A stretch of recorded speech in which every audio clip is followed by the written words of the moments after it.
It's hard, and we will do it hard. And once we do it hard and we go through it, we realize it was worth it. And once you discover it was worth it, it is done.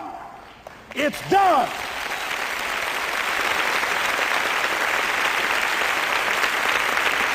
It's done, ladies and gentlemen, before it happens. Well, here's what I'm suggesting to you. That when you're working, you have a wall to break through. Let's say a friend of mine he runs a marathon, and he says, when he's running the 26-mile marathon, he said, let's say that hypothetically, that 18th mile is the wall. He said, Les, when you get there and you're running, he says, everything in you is telling you to stop, to give up. Every muscle is aching, and you're saying to yourself, I can't do it. I can't do it. And you just keep on, and you keep on, and you keep on. It seems like you're moving at slow motion. And then eventually when you break through that 18-mile wall, then you know it's like done and you're on automatic and you glide on in. And you know it's there. You know you're going to get to the finish line. And we've all had experiences where we were working on something and we knew it was possible. And we did those things that were necessary to bring it into reality. We took the responsibility to make it happen. Other people couldn't see it. A lot of people didn't believe it. You were attacked. You were criticized. People were opposing you, but you kept on doing it. It was hard. It was rough. It was difficult. But to you, it was worth it. And eventually you got to a level you know, can nothing stop me now. I'm on the move. I'm on the move.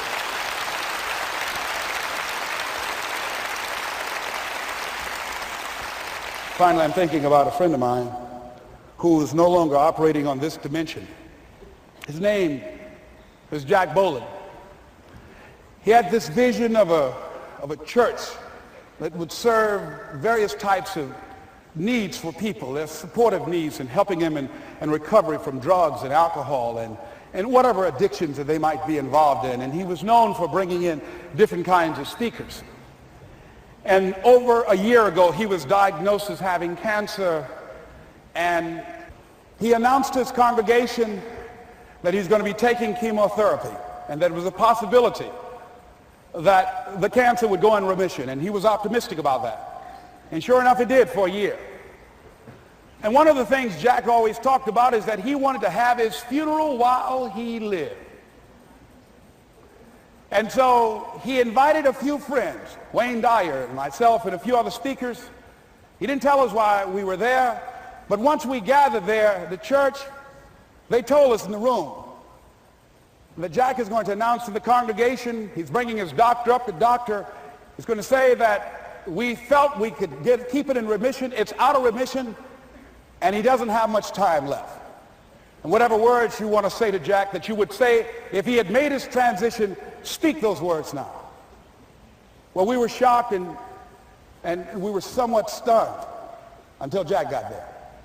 They brought him in a wheelchair, and boy, was he courageous, and he had a strong smile, and they helped him up the steps, and he sat behind the podium.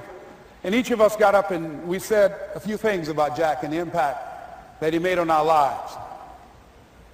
And he said, the doctor, after announcing that Jack didn't have long, he says, doctor, he said, I accept what you say, but it's possible that does not have to be the case. But if it is, I will enjoy life to the very last breath I take, even the chemotherapy.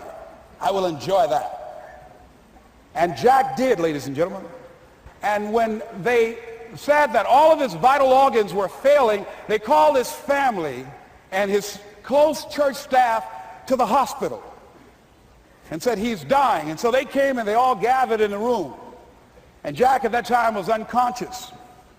And he gained consciousness, and he looked at them and he said, well, what strength he had, he said, I want to thank you all for being here. You've been a great staff to me. He looked at his sons, his daughter. He said, you've been a great family. He said, don't feel sorry for me. He said, I'm ready to go. I'm looking forward to the next adventure. And he sat there for a little while, laid there, and he closed his eyes, and he lost consciousness. About an hour and a half later, he opened his eyes, and he looked at them. He said, This is embarrassing. I'm not dead yet. They were laughing through their tears.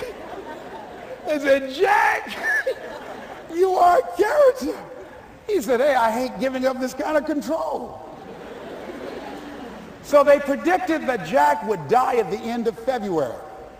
And then on the 2nd, they said, he won't see the light of day. He will be dead by morning.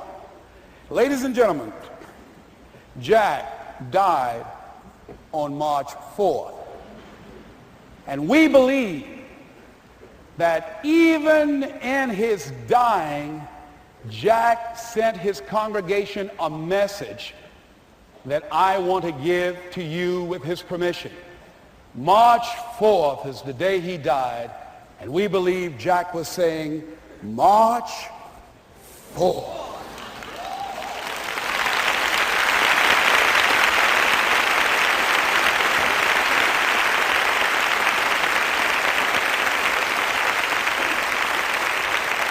So I say, as you look into the future, while other people are giving up, feeling like victims, feeling powerless, becoming negative, turning on each other rather than to each other, feeling that they can't make it, be ye not conformed to this world, but be ye transformed by the renewing of your mind with the mindset of that it's possible that we can save this generation. It's possible that we can create new industries, a new economy. It's possible that I can find a new profession, a new job. It's possible I can create a new life. And it's necessary that I become actively involved in becoming a positive force in my life and on the planet. And it's me, yes, it's you, it's all of us pulling together, working together to create this brand new future. And it's going to be hard. Easy is not an option. But if it's hard, we will do it hard. Whatever is required to snatch victory from the jaws of defeat. And it's worth it, yes. It's worth whatever we have to do. And once we know that, it is done. It is done. It is done. It is done.